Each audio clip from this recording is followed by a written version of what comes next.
Emmiganur APS RTC డిపోకు మంజూరైన 2 RTC బస్సులను ఎమ్మిగనూరు శాసనసభ్యులు డాక్టర్ బివి జయనాగేశ్వర్ రెడ్డి ప్రత్యేక పూజలు నిర్వహించి రిబ్బన్ కట్ చేసి ప్రారంభించారు.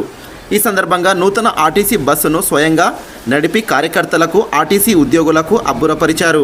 ఈ సందర్భంగా MLA doctor BV Jayanageshwar Reddy మాట్లాడుతూ అతి త్వరలోనే రాష్ట్ర ప్రభుత్వం మహిళలకు ఇచ్చిన హామీని అమలు చేయనుందని తెలిపారు.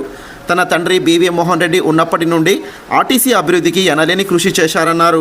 తన హయాంలో కూడా ఆర్టీసీ అభివృద్ధికి తోడ్పాటు అందించానన్నారు. ఈ విధంగా అభివృద్ధికి, అన్ని సమస్యల పరిష్కారానికి తన వంతు కృషి చేశానన్నారు.